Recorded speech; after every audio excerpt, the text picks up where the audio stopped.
The David Pakman Show at davidpakman.com.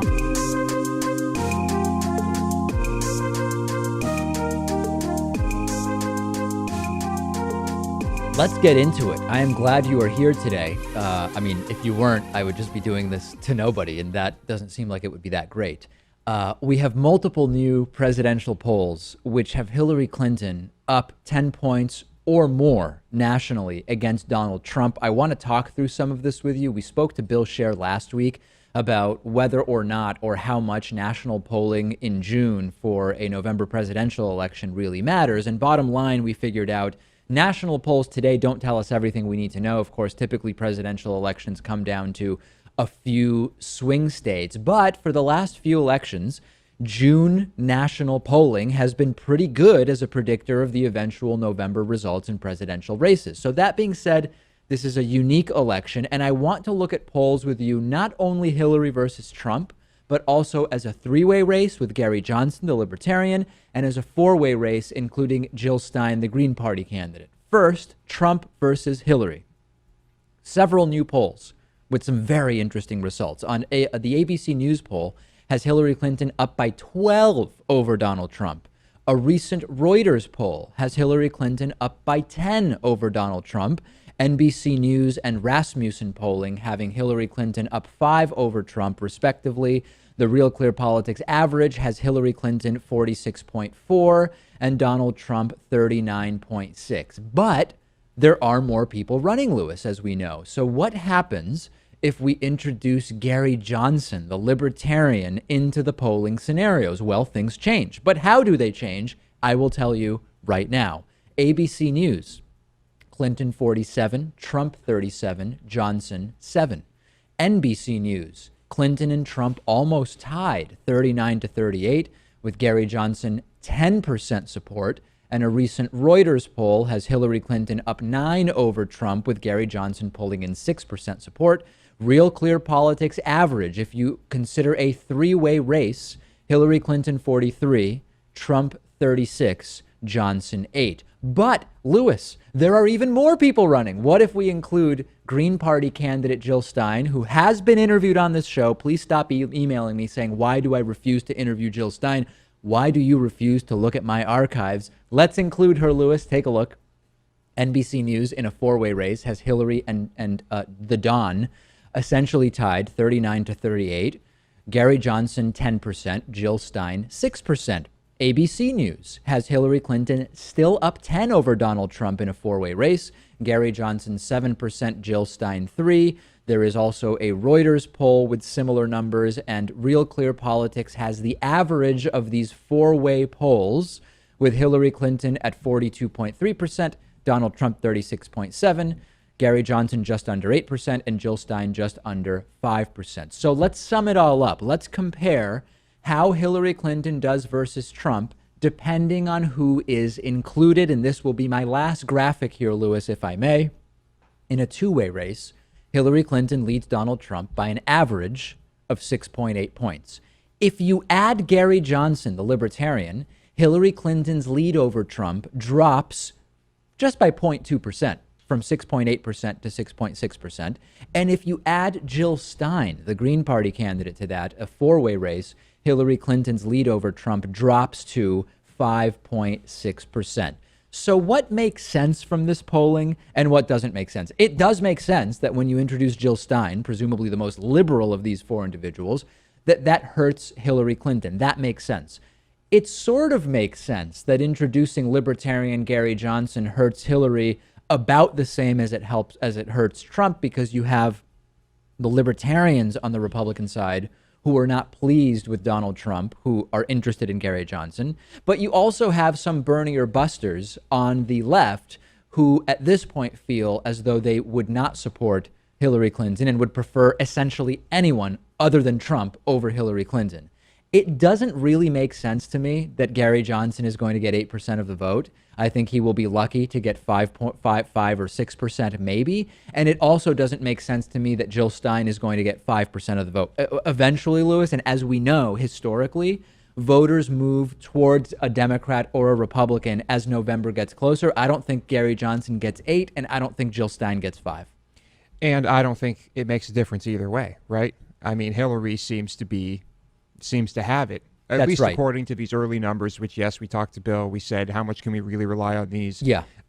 It does indicate something, though. But the big picture is, I think, exactly what you're getting at, which is there's the assumption that Gary Johnson hurts Trump way more than he hurts Hillary. Right now, it doesn't seem to be the case. But there's also the assumption that with both Johnson and Jill Stein in there, that's really bad for Hillary Clinton. It's only making a 1-point difference right now. And we know voters who many voters who in June are looking third party move towards a Democrat or Republican in November. So my prediction, Lewis, is that Johnson and Stein are not going to have a real impact on this election. But you don't want to speak too soon, because if you get down to a swing state, one state could turn this election. Unlikely in this particular election, but one state can turn presidential elections. And that's always something you have to remain aware of.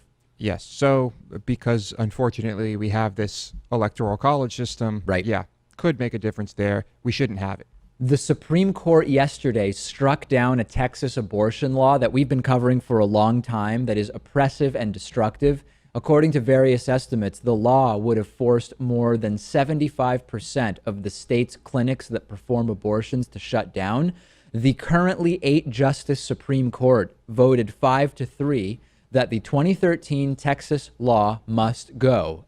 Back in 2013, the law said that clinics that provide abortion services have to, number one, meet the same building standards as ambulatory surgical centers, and that doctors performing abortions must have admitting privileges at nearby hospitals. Now, these are very excessive standards, and as a result, we have seen the number of clinics providing abortion services in Texas drop from 42 to 19, and that number, as I mentioned, would have been expected to continue dropping if the Supreme Court had upheld this law. Just thinking about the reality that abortion patients rarely require hospitalization, many of them are taking a couple of pills, you can quickly see how a policy that requires all doctors involved in abortions to have admitting privileges makes no sense. But clearly, those who wanted this law didn't see it that way. And here's what's absolutely fascinating about this, Lewis. The reasoning from Justice Stephen Breyer, who wrote the majority opinion, his reasoning is completely conservative language. Now, what do I mean by that? I'll show you. Here is a quote from Justice Breyer's majority opinion. He said, "Neither of these provisions offers medical benefits sufficient to justify the burdens upon access that each imposes. Each places a substantial obstacle in the path of women seeking a pre-viability abortion. Each constitutes an undue burden on abortion access, and each violates the federal constitution." What is he saying there? He's saying the benefits of this law do not justify the burdens that they create. This is the mantra of so-called small government conservatism. Do not add, do not create, do not pass any law where the benefits don't clearly outweigh the burden imposed on the people by more law, by more government. You couldn't have a more conservative reasoning for this decision, could you? No. As far as political conservative arguments go, this makes perfect sense. But you're forgetting about one thing. Yes, that is called Jesus. Yeah, I mean, do you want to say more about that? I think most people get it. I think people understand what we're saying. The court's decision is going to affect similar laws not only in Texas, but in 12 other states. There are other laws that are now on hold because of court challenges. This law, as many of these did disproportionately affect poor women. It would have disproportionately affected women of color if upheld. And there's some people who saw the results and they say, they clearly can't do math. See, Scalia is gone, and now it's liberal activism on the Supreme Court. Wrong. It was a 5-3 decision. Antonin Scalia could have made it 5-4. By the way, 5 is still more than 4 unless we've misplaced our rulers. So that would not have made a difference here. And the great news, if you don't like abortion, is even after the Supreme Court's decision, you still don't have to get an abortion, Lewis. That's the amazing thing about it. But I guess you have to stop other people from getting them because Jesus. Well, let me remind conservatives. I share your desire to reduce the number of abortions. Truly, I don't want abortions to take place. I believe they should be legal medical procedures like so many others. I believe that it is absolutely important that this be available. But I want to work with you to reduce the number of abortions. And the great thing is we have this thing called science. We know how to reduce the number of abortions. You offer comprehensive sex education. Oh, right. Well, the religious conservatives are against that. You also offer universal access to contraception. Oh, well, they're against that as well. So please join me in an evidence-based approach to reducing the number of abortions. They're unwilling to do that. It's like saying, yeah, I want to stop car accidents, but I don't want speed limits. I don't want driver's ed. I don't want laws against drunk driving, nor brakes or traffic lights. Or seatbelts. Or seatbelts. I don't want any of that stuff, but I do want to reduce the number of car accidents. It makes no sense. Nope. And good luck convincing them of that, Dave. Yeah. You just say the word sex around them, and they squirm. Right. Unless, of course, we're talking about Jesus-approved reproductive sex for 10, 12, or 14 children. Oh, in that case, yes, have 30 children. Go forth and reproduce. Send me your thoughts. Am I missing something here? I'm on Twitter at @dpacman. The David Pakman Show at davidpakman.com.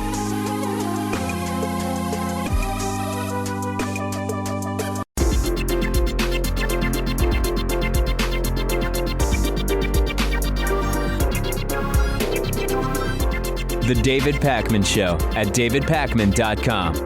Today's new member of the day is none other than Deborah Longton. Deborah, thank you so much for being a supporter of the David Pakman Show. Every single member is contributing towards the growth of this program and towards real alternatives to homogenous corporate media. The more members we have, the stronger that our production is. And I invite you to check out some of the member benefits. You can sample most of them at this point and sign up instantly at davidpakman.com/membership. Lewis, a lot of action on my Instagram feed. I have not mentioned the results of the recent Argentina-Chile game in the America Cup, Copa America, because Argentina lost. And why do I want to call attention to that? However, I do want to mention that on my Instagram feed, david.pacman, there's a picture which did really well, and we can show it to individuals who are watching here with us, where I was interviewed by NECN and Telemundo. This was, I was out with a bunch of people, a group of about 100 Argentinians, Lewis, got together here in Boston. The horror to watch. I mean, this was the most depressed room.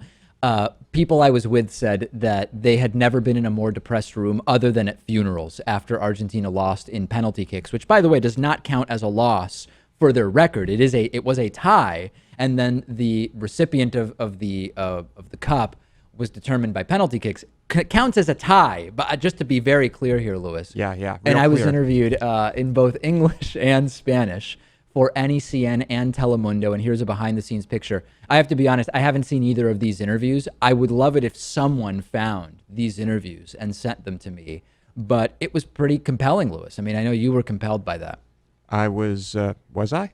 I was compelled by the game. Yeah. And, well, sorry, I didn't mean to bring it up again. Also, another picture that is curious and compelling to some. It was brought to my attention that there is a honey brand called Nature Nate's Natural. It seems to be religious honey because they have Bible quotes or Psalm quotes on the packaging. And the drawing of the guy, who I don't know if this is Nature Nate or who this is, looks a hell of a lot like me, Lewis. And I've shown this to a lot of people, and I posted it to my Instagram. It's disturbing how similar to me this drawing of Nature Nate looks. And so someone that looks exactly like me is on the face of religious honey packages, certainly all over the country, if not the world. I have no idea where Nature Nate's is distributed. I suggested that Dave ask his mom who Nate is after he showed me this. Check out my Instagram feed. Check out all of these pictures. And follow me on there, david.pacman on Instagram, and, of course, instagram.com/david.pacman. 10 people were wounded, 2 life-threatening injuries at a rally in front of the state capitol building in Sacramento, California. This appears to have been a rally held by the Traditionalist Workers' Party, as well as the Golden State Skinheads, over the weekend, counter-protesters showed up. And according to police, about 30 members of these two groups showed up for this rally, but 400 counter-protesters showed up. The Sacramento Police Department said that a really big fight broke out. There were people carrying sticks that rushed into the area where the rally was being held. The violence forced the Capitol to be placed on lockdown. And a reporter from the ABC News affiliate in Sacramento said that police taped off the area. You could see blood on the sidewalk of the park where this occurred. Cuts, scrapes, bruises, all sorts of injuries, stabbing, etc. We have video of the chaos that went on there, which we will show you as I give you some of the other details. And authorities stated that there was one gun found in the area during the melee, but that no arrests were made in connection with the violence, which is odd because there's widespread video of people perpetrating violence. The rally was organized by the TWP, which is a group with links to white supremacists. They did have permits to hold the rally at noon on Sunday in front of the Capitol. Now, the Southern Poverty Law Center describes the TWP as the political wing of the Traditionalist Youth Network, which aims to, quote, indoctrinate high school and college students into white nationalism. They want to start early. And then what happened was that a counter-protest group called By Any Means Necessary reportedly showed up with wooden bats shouting, F fascists, beat the fascists. And one member, Yvette Filarca, told CNN that she was very, very proud of the counter-protests that produced these levels of violence. So this is very complex, Louis. On the one hand, these neo-Nazis, these white separatists, call them whatever you want. These are the vilest of the vile groups. There is no denying that whatsoever. On the other hand, they had a permit for this protest. And when so-called anti-fascists show up and cheer about doing violence, if indeed it was them who capitalized it, they are stooping to a pretty low level. And this is where this split between traditional progressives and so-called authoritarian leftists who seek to use the right wing or authoritarian means of restricting free speech, this is where the split starts to happen. Anybody who watches this program knows that I find these neo-Nazi, skinhead, call them whatever you want, groups absolutely despicable. They had a permit, and showing up and initiating violence, if that is indeed what happened, is just flat out not productive, never mind unethical. Yeah. Imagine you were just an outsider to this whole thing. Right. And you observe this, right? Now, you know what the original protesters are saying is inflammatory. You know that it's just not the nicest stuff. But then you watch this whole thing unfold. I mean, which side do you when you walk away from it, which side would you rather, hang with, or which side would you feel more comfortable being around? Well, listen, I'm not going to be comfortable around the neo-Nazis no matter what. Maybe you would be, but I have two Jewish parents. I know you're half Jewish, so I don't know. But without knowing what the content of their message was. I see, right. Yeah. Big picture, you're there. You see a group of 30 who has a permit to show up. And then you see a group of 400 show up with sticks and start beating and stabbing the group of 30.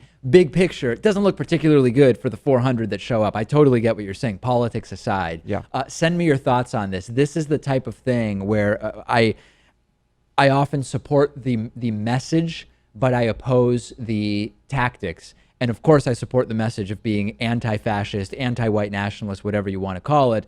I don't support showing up to what I've been told was a nonviolent event initially, which they had a permit for, and showing up with sticks and cheering about beating people up.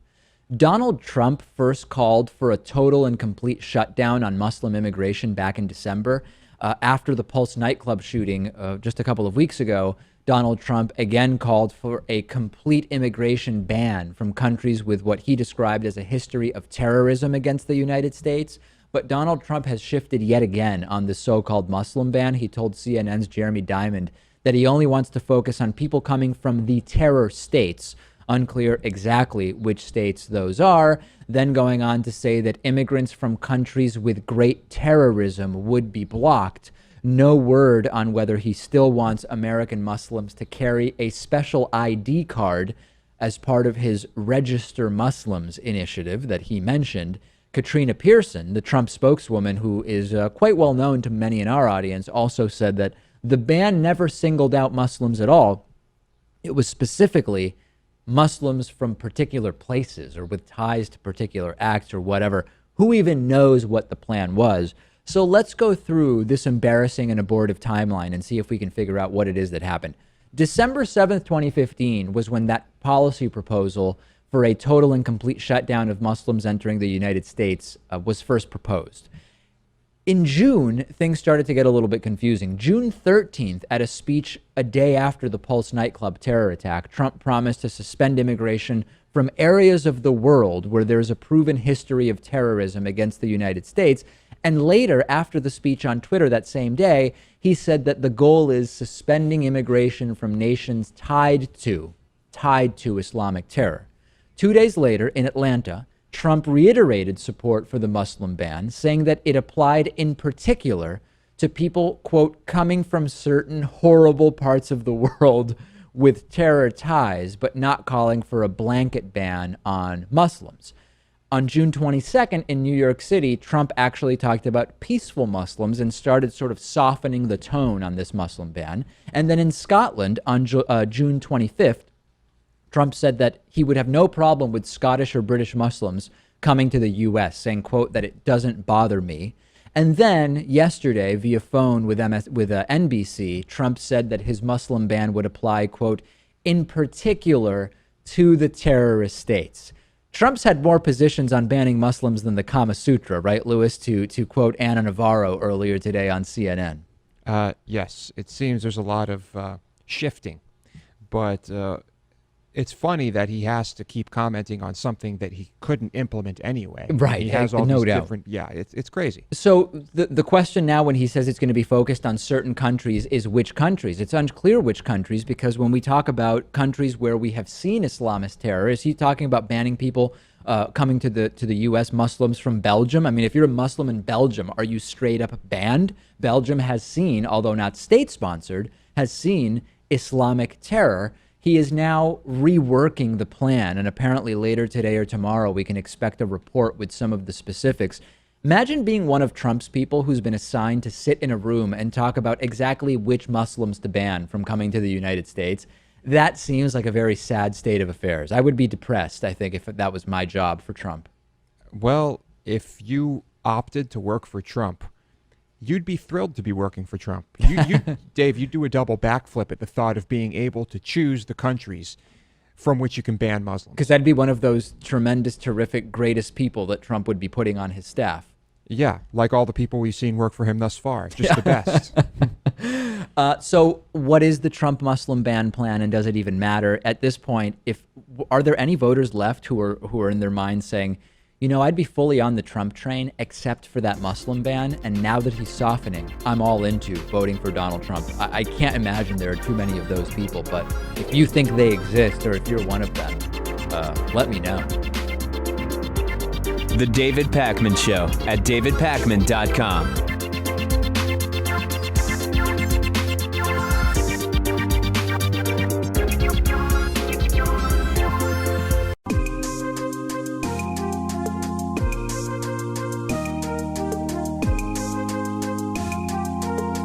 Welcome back to the David Pakman Show.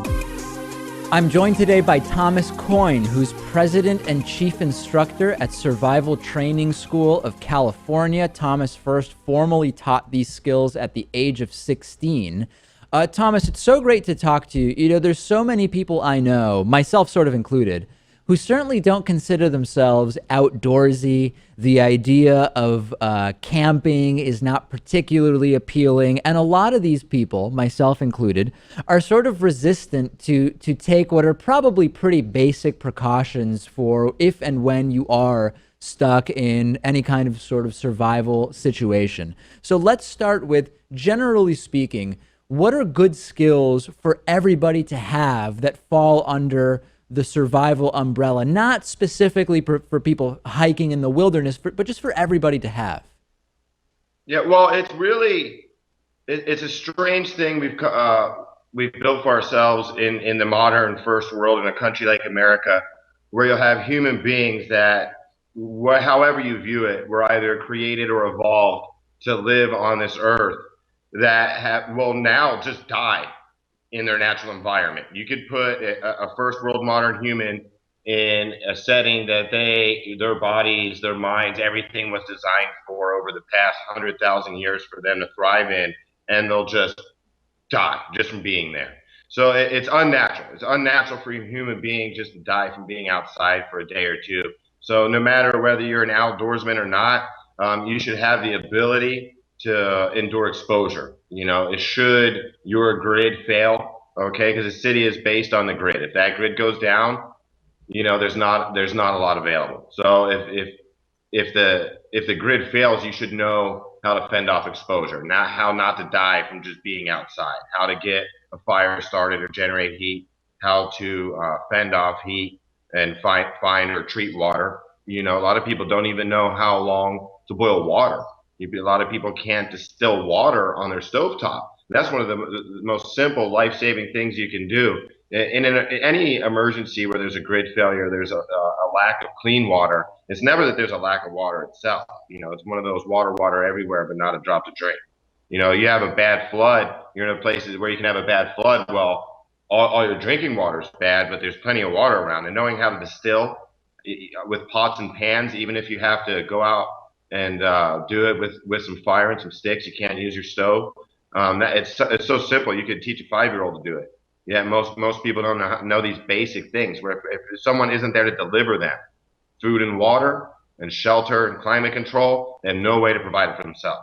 All right, so let's go through some of these sort of step by step. Let's start with fire, which is an interesting one. For the average person, as interesting as it might be to get a fire going by rubbing sticks together, for the average person, is it reasonable to think if I have a kit with some fire starting aids, is that okay, or should everyone really be able to start a fire by rubbing sticks together? You know, I don't expect everybody to be able to go caveman again. You know, we do have modern technology, and that's the great thing is, you know, material science in the 21st century is developing new and amazing things every day. So rubbing sticks together is all fine and dandy, and the thing about that is, you know, you have to be of sound body, things like that. If you've taken a bad injury or anything like that, things like that can preclude you from being able to make a friction fire. But you can go to your local REI or a store like that, and you can buy fuel cubes, okay, that are about the size of a piece of chewing gum. They'll light if you just give them like a hot look. They light so easy, and they'll burn. And it's just about the size of a piece of chewing gum. It'll burn for 12 minutes at 1,300 degrees. Okay, they have matches down there, UCO stormproof matches that you could dip in water. Will light. You could dip in the mud while it's on fire, pull out of the mud, and it'll be burning again. It'll burn underwater, all that. So for just like a $5-10 investment, you can have you know, 5 or 10 fuel cubes that will burn, you know, like I said, at 12 minutes at 1,300 degrees. You know, you have over an hour of 1,300 degree flame to get your fire lit, and you have, you know, 20 matches that can't be turned off when they're lit. The wind can't blow them out, the mud can't smother it, and dirt can't smother it. So making a fire with that kind of thing is easy. It's just a matter of being trained and being prepared, having it enter into your awareness. Okay, good. So that tells us about fire. Now let's go to water, which is another one you mentioned. When you talk about distilling water, knowing how long water has to be boiled, etc. For the, again, not hobbyist and survivalist, but for the average person, talk us through the best way to sort of secure safe drinking water. Well, if you need to find water in any way, the best thing you could do is look for the riparian zone, or in layman terms, the green belt. Okay, whenever you have a solid water source, a year-round water source, there's always vegetation lining its banks. That vegetation is water dependent. The roots have to be in the water table. And because they are in the water table and have to restrict water, they generally have big, broad, bright green leaves. Okay, and you'll have runs of grasses and things along there. So what you see is water, you know, when it's in canyons, it runs in lines and snaking lines. In a lake or something, it'll pool in a circular structure. So you see this line or circle of bright green that's a distinctive green from the rest of the environment. It just really stands out. You know you're looking at a green belt. That stripe of green looks like that it's following the path of water, and that's where you're going to find your water. And any water you want to boil for 1 minute rolling boil is all you need at sea level. For every 1,000 meters you go in elevation up, you're going to have to add another minute, because believe it or not, water boils at lower temperatures at higher altitudes under lower pressures. Mm-hmm. So if you're up at 2,000 meters, your water is going to boil at around 190. You can't get it any hotter because it's going to become steam after that. So if you can't get it hotter than 190, you have to boil it longer. So that's just a little bit of basic water location and disinfection. There's a lot of great filters out there. Learning to distill, go on the CDC website, U.S. Center for Disease Control, FEMA, stuff like that. They'll have diagrams or even YouTube just to learn how to distill water on your stove. You can distill alcohol that way too. So you can turn your whiskey into moonshine on your stove. But yeah, it's all these skills are very, very simple. That's the thing. Making a fire, finding water, treating water, being able to make a bandage or splint a broken leg. All these techniques are all simple. Anybody can be trained to do it. It's just a matter of getting the training. And Thomas, as far as shelter goes, you talked about exposure. Obviously, we don't have time to go into exquisite detail about exactly all of the techniques, but what sort of level of training is it useful for someone to have in terms of creating some level of shelter for themselves, be it from the cold or hot? Talk to us about that. Yeah, just building a basic debris hut, with 30 minutes of training. 30 minutes of training, I can have you building a basic shelter that's weatherproof in the field. The thing about shelter is it can take time though. You might want a cutting tool. If you don't have any cordage, you might have to improvise it from your clothing or make it from your environment. If you're in an emergency situation where you need shelter, you probably need it quickly. You don't want to spend hours making it. So it's good to have just a little length of string and an emergency blanket in your kit. If you're going to be hiking, you want an e-blanket. You can get one that's called a heat sheet that'll fit in your pocket. You can make a shelter out of it, or you could just wrap up in it in the cold. For your home preparedness, if you're worried about some kind of structural failure, if you have to bug out of your house, if there's been an earthquake or fire coming, there's a variety of great tents. You can get like a 10-man, 2-minute setup tent that'll hold 10 people, so you can stand up, get changed in it, fit an air mattress and a little table to eat at. It'll set up in 2 minutes, just like kind of automatic pop-up style. And so if you and your family get put out of the home, there's just a few basic camping supplies, you can live pretty good over, for the next several days or whatever, until it takes to restore your domicile. And typically, do you want high-speed internet, or is dial-up fine in these complete, unexpected situations? No, I'm kidding. But the last thing I do want to talk about is talk about the balance between, there's people who say, you know what, I don't prepare. And if there's an interruption to the food supply, basically I'm dead. And then on the other side, you have the sort of extreme preppers who have years of food stockpiled to the extent that you can. Talk to us a little bit about what makes sense as far as that goes in terms of planning for food supply interruptions. Yeah, well, one thing I train for real world scenarios. We're the nation's only year-round all-weather field school. We go out with no sleeping bags, no blankets, no tents, nothing like that. In temperatures down to single digits and snow and freezing rain and stuff in the winter. So we don't train for what ifs. I don't go for hypotheticals and things like that. I go by my own field experience, the field experience of others, and I research natural disasters. So you can what if all kinds of things and fill a huge storage room for all kinds of what if a nuclear bomb goes off and this, that, and the other thing. But really, just about everybody should be able to be prepared for at least 72 hours for any kind of incident, any kind of disaster to happen at all. I live, we're survival training school in California. So we're out here in California. We have wildfires, okay? We have the possibility of very large earthquakes anywhere in the state at any time. There's so many fault lines here. We have the possibility of tidal waves. We've had tidal waves in California. We've had tsunamis. We've had riots here. And now what's to stop any two of those things from happening at once? What's to stop an earthquake from happening while we're having these massive wildfires? And what we've shown is our emergency services are lacking with these large scale disasters. Katrina and Hurricane Sandy, this is right there in New York, and people a week afterward are having trouble getting supplies, and that's in New York with all the grid, all the infrastructure, all the ability to pre-position in the world. So what you have to realize is, through blundering, incompetence, or just the situation being too vast, there might not be anybody come to save you.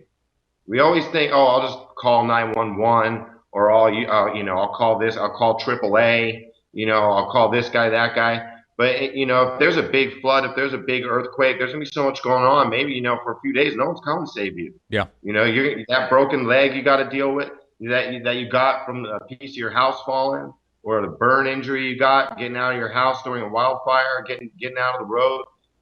Anything that happens, you got to deal with for several days, man. And anybody should be prepared for a few days. Just enough drinking water, enough food, and basic medical supplies for a few days. You're a grown human being, and you know how to treat a wound. Okay, if someone's robbed you, okay, that should be part of your humanness. Okay, everybody can get injured. Everybody does get injured from time to time.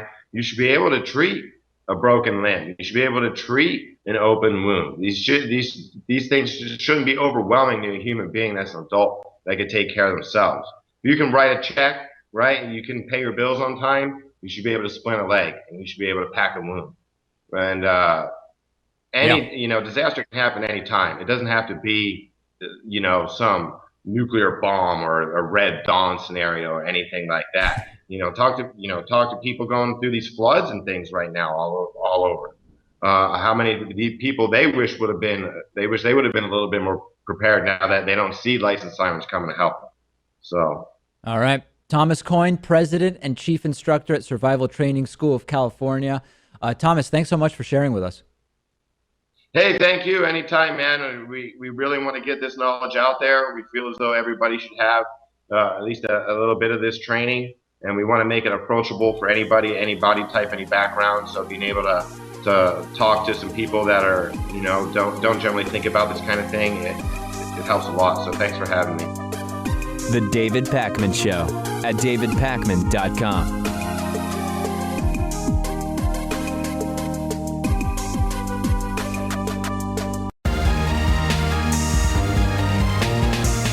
The David Pakman Show at davidpakman.com. I told you last week that Donald Trump fired his campaign manager, Corey Lewandowski, and that Paul Manafort was taking over that role. And the same day, I believe it was the same day, maybe the day after, Lewandowski was interviewed on CNN, and he was asked why he got fired. He said he didn't know, and he went right into some pro-Trump talking points. And we noted it's interesting that he's continuing to be loyal to Donald Trump. And it's now gotten even more interesting because Lewandowski has been hired by CNN, and we're learning a lot more about maybe the reasoning for those pro-Trump talking points he went into when asked why the guy had just fired him. Donald Trump, in both his businesses and his presidential campaign, requires basically everybody that works for him to sign non-disclosure agreements and non-disparagement clauses within those agreements. And the meaning of that is that Corey Lewandowski, in all likelihood, is legally forbidden from saying anything negative about Donald Trump and his campaign or his family or his business as a CNN contributor.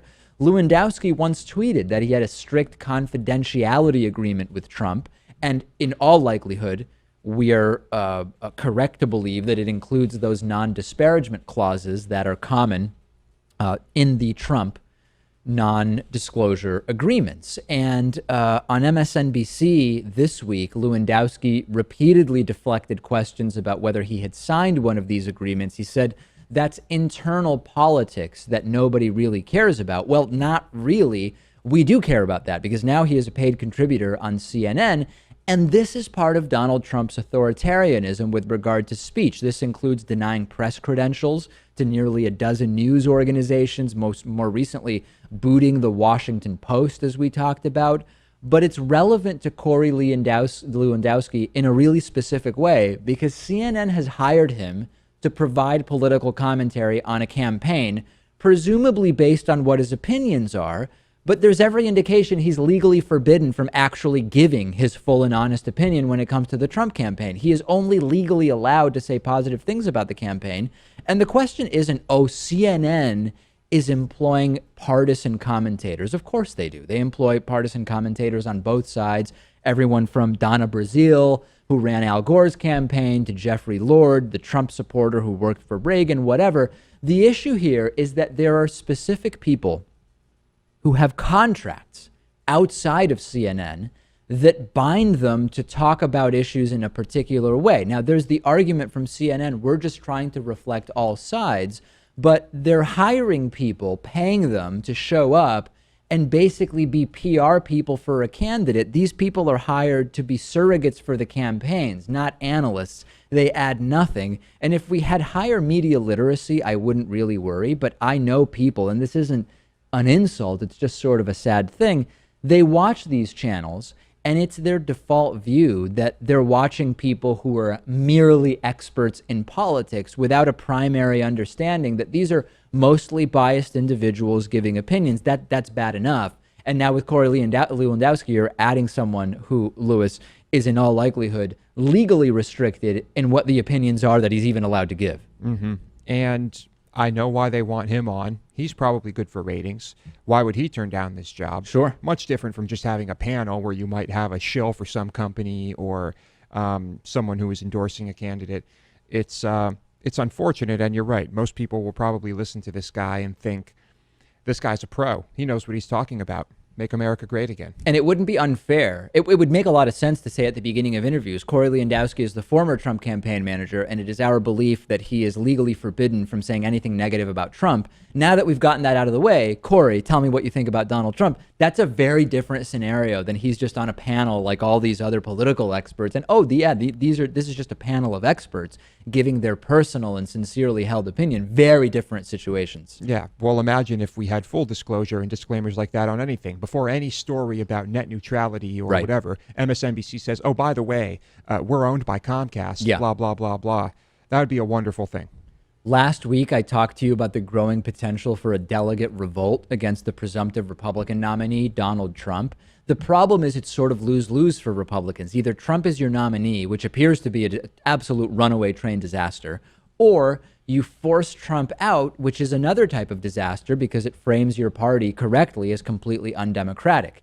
Now, there are multiple sources predicting total chaos at the Republican convention in a few weeks. The New York Times' Jeremy Peters reported Monday morning on MSNBC's Morning Joe that there is a high probability of some kind of revolt-type chaos. Here's a short clip of him on Morning Joe yesterday. That Trump and the RNC are quite nervous about the fact that the convention could get messy.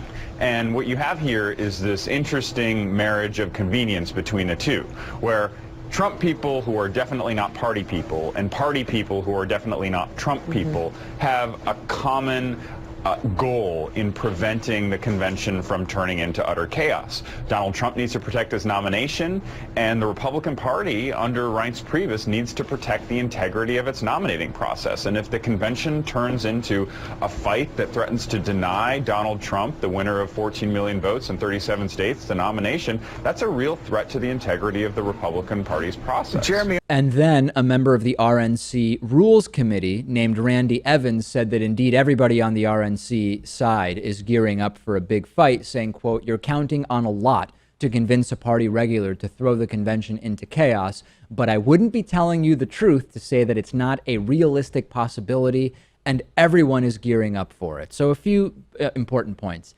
It's not very likely that this will result in actually ousting Donald Trump as the nominee, but the mere chaos that appears to be likely to happen and the headlines that will bring is not likely to be helpful to Donald Trump as the Republican nominee thinking about the November election, is it?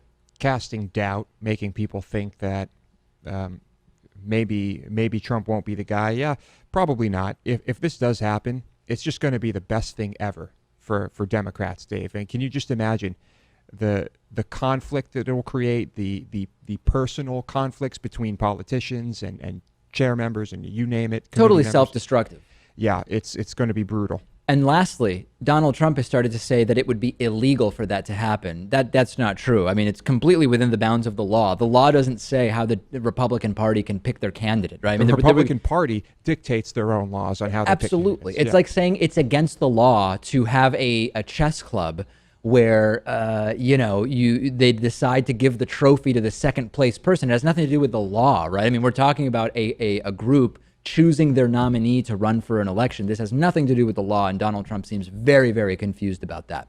I have a voicemail number, which is 219-2-DAVID-P. Here's a caller who is not pleased with my interview from yesterday talking about how the Center for Disease Control wants to, or at least at one point wanted to, look into gun violence as a public health issue. Here is his view.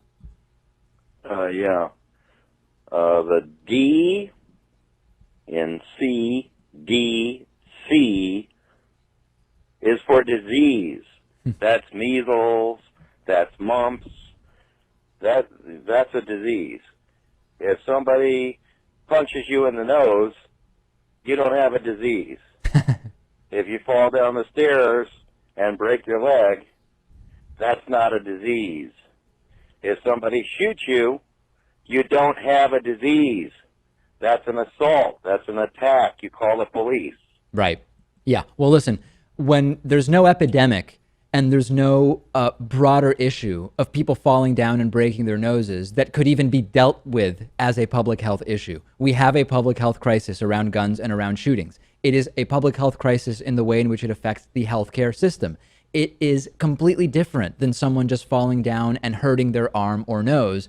And the CDC looks into prevention, and absolutely you need to research the dynamics of gun ownership and gun usage in this country to prevent the number of deaths and injuries that are happening as a result of guns. It's very, very clear to me. The CDC does not strictly look at diseases, things called diseases. Diseases in the literal sense. Yeah, this is a fact. This can be looked up. They look into things that are not strictly diseases all the time. I have nothing else to say. Okay, on the bonus show today, Huckabee pays survivor $25,000. The Red Cross has created a racist pool safety poster, and we will talk about flooding in West Virginia. Sign up instantly, get access to the members-only bonus show at davidpakman.com/membership.